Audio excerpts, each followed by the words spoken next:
is cloning one of our repositories into our EC2 instance. Now, before we can start doing this, there's a little bit of setup, the one-time setup that we need to do with GitHub. So it's not as easy as just using git clone and dropping in the URL and getting access to it. What we need to do is create a key pair, kind of like what we have for our EC2 instance itself. But we need to create a key pair between our EC2 instance and GitHub. So the instructions are on this GitHub page right here. I've just simplified them down right here. So the first thing we need to do is run this command. I'm just going to copy it, and I'm just going to place this into our instance that is currently running. So obviously where it says first name dot last name, you need to replace that with your first name dot last name. And you just hit enter and run it, and it will generate a key. It will ask you if this is an appropriate ID. We're just going to use this. We specified it right up here, so we can just press enter again. You could use a passphrase. We are not going to, just to keep things simple. So we're just going to press enter twice, and we are done. Okay, so it has created our key pair for us.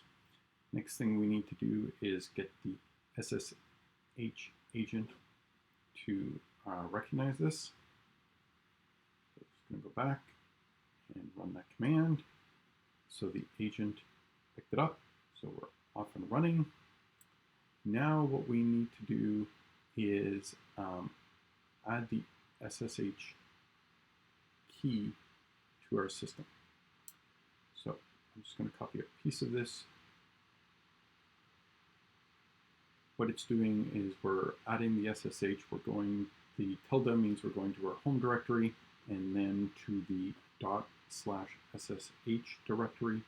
Inside there are two files, and we just want to add it in. Just want to make sure I got it right. Yep. And then press enter. And there we go. So the identity has been added.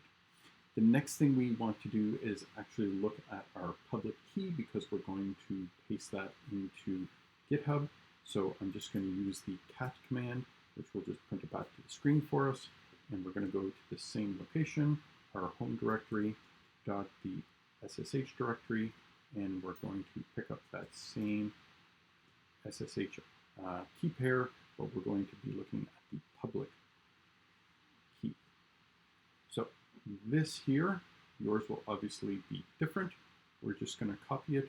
Nice thing with the Chrome SSH tool, if you just select something, it'll automatically copy it.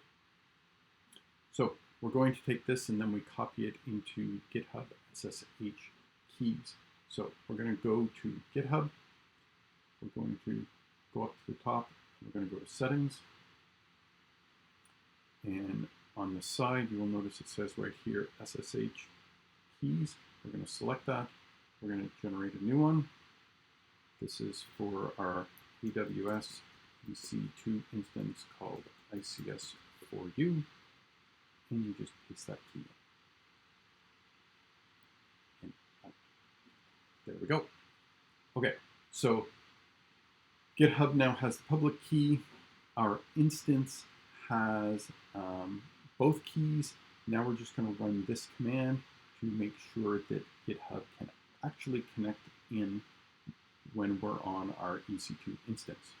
Now we're going to do this twice, because the first time you run it, once again, it will give you this, are you sure you want to be doing this? You say yes. And there you go. It says, hi, the test was now successful. You can just run that again just to make sure. And you'll notice it just comes back and says we're good to go. So that is a one-time setup. Once we have that set up, I'm just going to go back to my GitHub repository.